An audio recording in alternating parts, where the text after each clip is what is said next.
Kompany's Bayern doesn't want to give the opponent any chance. And they achieved that in the first matches of the 2024-2025 season, scoring an unbelievable 20 goals in 3 games, which averages almost 7 goals per game in this small sample. The German team has been doing this by following some very clear and well-worked tactical principles introduced by the newly arrived coach Kompany.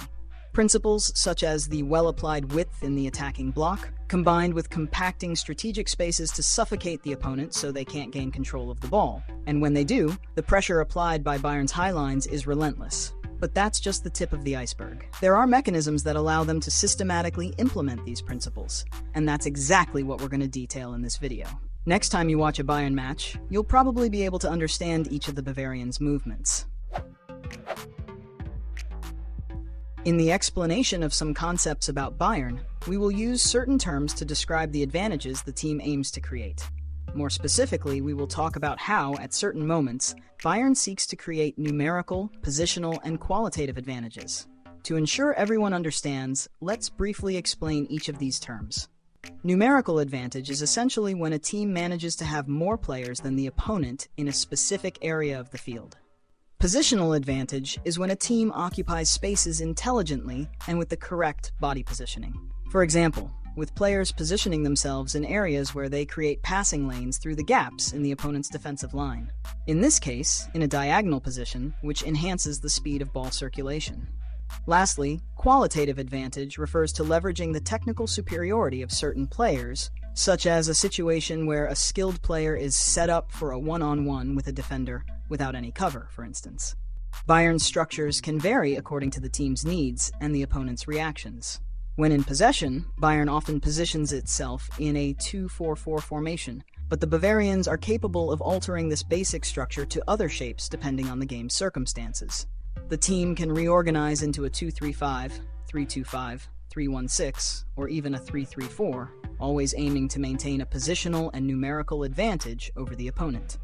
These changes happen fluidly, without compromising their control of the game, making Bayern a very difficult team to contain defensively. Now, speaking about the dynamics that these Bayern structures allow, let's start with the build-up phase, which is the progression from the back. Bayern's build-up phase is based on the principle of creating numerical and positional advantages over the opponent's first line of pressure, ensuring the ball advances in the most controlled way possible. We've already discussed this general principle of numerical superiority in build-up in the video about the 3 center backs. You can also check it out later. When the opponent's pressure starts very close to Bayern's goal, the goalkeeper, usually Neuer, is used as a crucial piece, acting as an additional option to start the play and create the numerical superiority that Bayern seeks. Usually, a back 3 is formed, with Neuer positioned between the 2 center backs, typically Upamecano and Kim, while the 2 midfielders position themselves behind the first line of pressure, forming a 3-2 shape. These structures are fundamental to maintaining possession control and preventing the team from being pressed in the initial build-up phase. In situations where this build-up play occurs near the midfield and far from Bayern's goal, it's clear that Neuer doesn't participate, so the Bavarians align in a 2-4-4 formation, which can vary depending on the opponent's approach. Typically, the build-up through the center relies on the formation of a square between the center backs and midfielders. However, if the opponent's first line of pressure is formed with 2 players and they adopt a more pressing stance, this square turns into a diamond, with Kimmich dropping back on the right, which happens most frequently, or Pavlovic dropping centrally. And of course, the midfielder who doesn't drop back positions himself centrally behind the defensive line. If necessary, Musiala can also drop back to assist in Bayern's build-up phase, offering more passing options and helping to maintain the flow of the game. These tactical variations and adjustments to adapt to the opponent's pressure help Bayern control the game from the deeper phases all the way to build up in more advanced areas of the pitch. When advancing into the creation phase, Bayern makes great use of its width on the flanks, mainly provided by the wingers, but where the fullbacks can also push up, creating a line of up to 6 players in the final third. This line of 6, however, is extremely fluid due to the movement of the fullbacks and wingers, who can switch positions on the flanks, but especially because of the mobility of the more central pair, Kane and Musiala, who move frequently from their positions.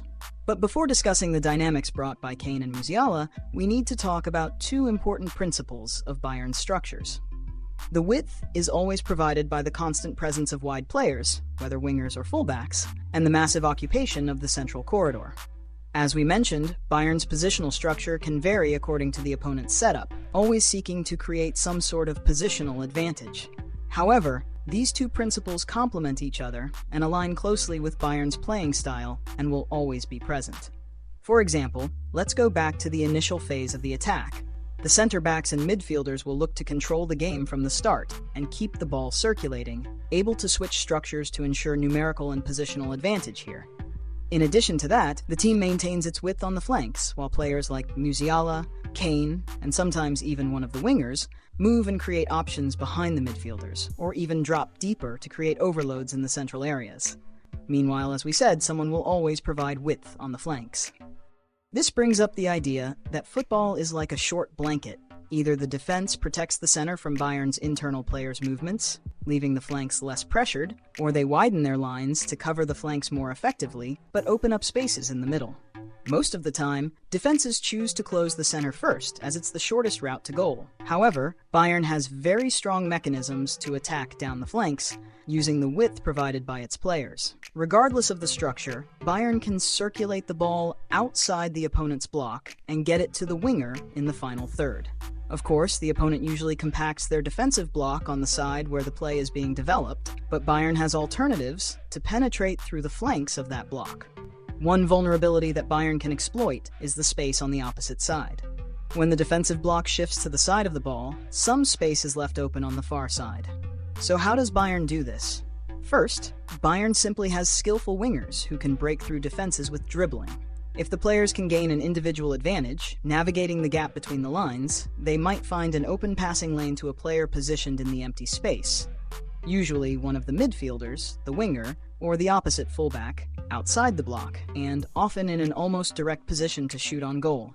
In this play against Werder Bremen, for example, Koeman receives the ball on the left, manages to break through with dribbles and finds a pass to Leimer, who is positioned almost directly in front of the goal. At that point, the player who receives the ball can decide what's best, a pass, a shot, or a cross. Remember we mentioned qualitative advantage earlier in this video? This is possibly an option used when that advantage is found in the game's circumstances. However, Bayern can also use combinations between those players positioned more centrally, including the winger or fullback, depending on who is providing width. Obviously, these players will seek a positional advantage within the opponent's block to enable a quick exchange of passes, allowing the ball to navigate through the gap in the space between the lines and reach the less occupied area on the opposite side. In this play against Leverkusen, Davies combines with Kane, who manages to find a pass to Olise in a shooting position. Here, in the match against Dinamo Zagreb, Bayern executes a combination within the block. The ball reaches Musiala, who has the option of passing to Davies in a similar position, but Musiala ultimately chooses to take the shot. But it's clear that if someone is free on the same side of the play with a chance to shoot, the ball will reach them as well. However, there is also the possibility for the play to unfold in a way that favors a cross, much more than an entry into the block.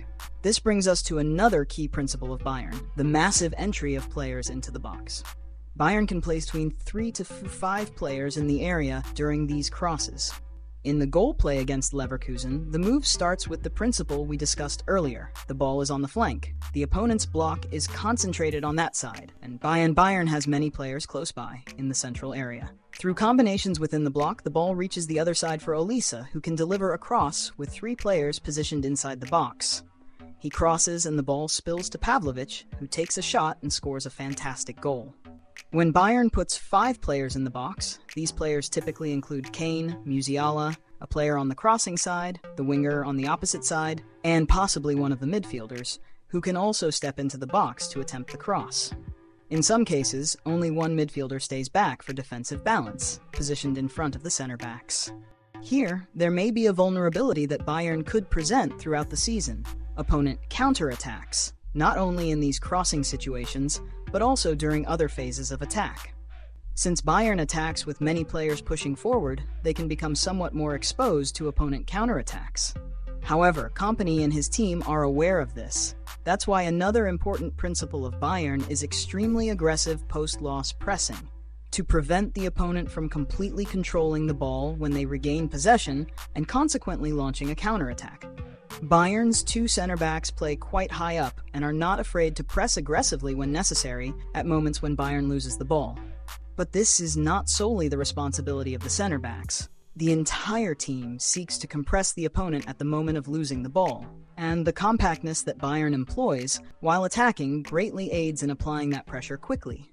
This has been done very efficiently so far this season, and we frequently see Bayern's opponents being suffocated, unable to recover the ball and advance into the attacking half. Well, we had talked about when Bayern circulates the ball and penetrates down the flanks, but they also have alternatives to penetrate through the center. This is where the movement of Musiala and Kane comes into play. This advanced duo can drop back quite a bit, with Kane being a striker who often floats in the space between lines, and Musiala being a midfielder who has a lot of freedom to drop back in the early phases of attack. As their movement starts aligned with the opponent's defensive line, by stepping out of that space, they provide two alternatives for the defenders. The first is when the defenders follow the movement of the player who is exiting, leaving an open space for the infiltration of a player coming from behind. Even if this space is compensated for and closed, it can create another option. In the illustrated case here, it could be a winger in a one-on-one situation. The second is when the defenders do not follow, in order to maintain their defensive structure. In this case, the more advanced player who drops back can become an extra player in midfield, creating a numerical advantage and enabling combinations with the midfielders, wingers, or fullbacks to seek space for a shot. Now, another fundamental principle for this team that is already part of Bayern's DNA is their high pressing. Bayern usually initiates their pressure in a 4-2-3-1 formation, keeping the midfield well closed. This setup encourages the opponent to try to escape down the flanks, and once the ball is directed to the sides, Bayern crowds the defensive block in that area, reducing the opponent's spaces, and thus preventing them from having the time or opportunity to switch play. This compactness, which concentrates players on the ball side, leaves the opposite side of the field unguarded. But the idea is that the opponent does not have the chance to exploit that space due to the intensity of the pressure. The objective is clear: to regain possession in the attacking half, whether through a tackle or interception, or by forcing the opponent to play a long ball. When the ball is played long, Bayern's defenders, who play in a high line, have the responsibility to win aerial duels and recover possession far from their own goal. In addition to the 4-2-3-1, Bayern can alternate their pressing to a 4-1-3-2, where players like Musiala align closer to Kane, while Pavlovic supports the wingers, with Kimmich maintaining a more withdrawn position, providing cover.